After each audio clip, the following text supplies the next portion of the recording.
اسلام کی تاریخ انتہائی دردناک ہے۔ حضرت مولا کائنات رضی اللہ تعالی عنہ کو ابن ملجم نامی بدبخت نے جو ہے وہ تلوار کا وار کر کے جو زہر میں بجھی ہوئی تھی شہید کیا ہے۔ تو یہ بغض اور دشمنی رکھنے والے لوگ تھے جو زمانے میں موجود تھے۔ ایک طرف ایسے تھے جو الہ اور معبود کہتے تھے، اور آپ جانتے ہیں کہ حضرت علی المرتضیٰ رضی اللہ تعالی عنہ کی قبر لوگوں کی نظر سے چھپا کے بنائی گئی، اس ڈر سے کہ لوگ آپ کی قبر کو اکھیڑ نہ دیں، کیونکہ خارجی اس قدر جو ہے وہ زور آور ہو گئے۔ اسلام کی تاریخ دردناک ہے۔ حضور علیہ السلام فرماتے ہیں جتنے دکھ مجھے دیے گئے کسی کو نہیں دیے گئے، کسی نبی کو نہیں پہنچے۔ حضرت صدیق اکبر رضی اللہ تعالیٰ عنہ کی 2 سال 2 ماہ 8 دن دور خلافت، آپ کا زمانہ دیکھیں، ٹکنے نہیں دیا گیا، سازشیں، مصائب، اعلان۔ حضرت سیدنا عمر رضی اللہ تعالیٰ عنہ کو شہید کیا گیا۔ حضرت عثمان غنی رضی اللہ تعالیٰ عنہ پہ 40 دن پانی بند رکھا گیا اور پھر انہیں شہید کیا گیا۔ حضرت مولا کائنات شہید کیے گئے۔ حضرت امام حسن کو زہر دیا گیا۔ حضرت امام حسین کو بچوں کے سامنے ذبح کر دیا گیا۔ حضرت امام اعظم ابو حنیفہ کی وفات جیل میں ہوئی ہے۔ امام احمد بن حنبل کے بدن پہ اتنے کوڑوں کے نشان تھے کہ جب قمیض اٹھاتے تھے تو ہر جگہ کوڑوں کے نشان ہی نظر آتے تھے۔ امام مالک کو مدینے کی گلیوں میں گدھے کے اوپر بٹھا کے کالا منہ کر کے وقت کے حاکم نے پھرایا۔ حضرت مجدد الفسانی علیہ رحمہ کو گوالیار کے قلعے میں جو ہے وہ قید کیا گیا۔ علامہ فضل حق خیر آبادی کو جزیرہ انڈمان کالے پانیوں کی سزا دی گئی۔ اہل حق کی تاریخ دیکھیں، دردناک تاریخ ہے۔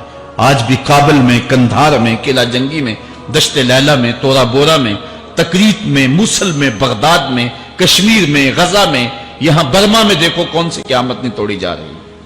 ہمارے ساتھ ماضی دیکھیں، ہمیں بغداد کی وہ دردناک کہانی سامنے آتی ہے جب انسانی کھوپڑیوں کا مینار تعمیر کیا جا رہا ہے، اور منگول سردار نے اپنی فوج کو حکم دیا تھا کہ جو کسی مسلمان کا سر نہیں لائے گا اس کا سر کاٹ کے اس مینار پہ لگائیں گے۔ پھر لوگ پیسے لے کے پھرتے تھے کہ مسلمان کا پتہ دے اور اس کی کھوپڑی کاٹی جائے۔ کچھ لوگ جان چھپانے کے لیے تہ خانوں میں گھس گئے، پھر دجلہ کا بند توڑا گیا، 1.25 لاکھ لاشیں ہم نے تہ خانوں سے نکالی تھی۔ اندلس کی تاریخ پڑھیں، ہمارے ساتھ جو قیامت توڑی گئی۔ مصر کے اندر 30,000 فاطمی کو شہید کیے گئے۔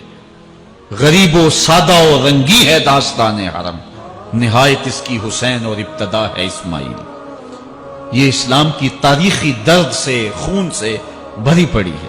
تو حضرت مولا کائنات سیدنا علی المرتضیٰ رضی اللہ تعالی عنہ کو اس وقت اگر خدا کہنے والے بدبخت تھے تو ان کو شہید کرنے والے، اور اس ڈر سے کہ ان کی قبر کو کھیڑ نہ دیا جائے، خارجی اتنے زور آور ہیں تو ان کو جو ہے وہ لوگوں کی نظروں سے چھپا کر کے جو ہے وہ رکھا گیا۔ اور ایک دور وہ بھی آیا کہ ممبروں پہ بیٹھ کے مولا علی کو گالیاں دی جاتی تھی۔ یہ تاریخ میں یہ دور بھی آیا، آپ پڑھیں تاریخ، بنو امیہ کا ایسا دور بھی دنیا نے دیکھا ہے۔ اسی لیے حضور نے فرمایا تھا من سب علیٰ فقد سبنی، جس نے میرے علی کو گالی دی اس نے مجھے گالی دی۔ اور لوگوں نے ممبروں پہ بیٹھ کے باقاعدہ حکومت کی طرف سے یہ جو ہے وہ قانون تھا کہ تمہارا خطبہ مکمل نہیں ہوگا جب تک علی کو گالی نہیں دو گے۔ یہ لمحے بھی آئے جب اس دور میں دشمن علی موجود تھے، مبغضین موجود تھے، اور افراط محبت میں رکھنے والے موجود تھے۔ تو یہ دور تو اسلام کا حضور کے دور سے 1400 سال پیچھے ہے، تو یہاں بغض رکھنے والے بھی موجود ہیں۔ اس عنوان کے ساتھ اگر عنوان چھیڑوں تو یہ لمبی گفتگو ہو جائے گی، یہ میرا موضوع نہیں ہے، لیکن اتنی بات میں کہوں گا، اللہ کا شکر ادا کرو، اللہ نے تجھے اہل بیت کے در کا بھی غلام بنایا ہے اور صحابہ کا بھی غلام بنایا ہے۔ کچھ لوگ صحابہ کا نام لے کے اہل بیت کو برا کہتے ہیں، کچھ اہل بیت کا نام لے کے صحابہ کے خلاف بکواس کرتے ہیں۔ ہمارے بزرگ فرمایا کرتے تھے صحابہ نبی کے در والے ہیں، اہل بیت نبی کے گھر والے ہیں۔ ہم کہتے ہیں گھر والوں تجھے بھی ہمارا سلام، در والوں تجھے بھی ہمارا سلام۔ ہم در والوں کو بھی سلام کرتے ہیں، گھر والوں کو بھی سلام کرتے ہیں۔ کسی نے حضور خطیب الاسلام سے پوچھا تھا کہ حضرت عائشہ افضل ہیں یا حضرت فاطمہ افضل ہیں؟ پوچھنے والے نے تو صاحبزادہ کو پھنسانا چاہا تھا، لیکن جن کے عقیدے صاف ہوں وہ پھنستے نہیں ہیں، ان کے عقیدے واضح ہوتے ہیں۔ تو حضرت صاحبزادہ نے فرمایا کہ میاں اگر دیکھو بیٹی ہونے کی حیثیت سے تو فاطمہ بیٹی ہے نبی کی اور عائشہ بیٹی ہے ابو بکر کی،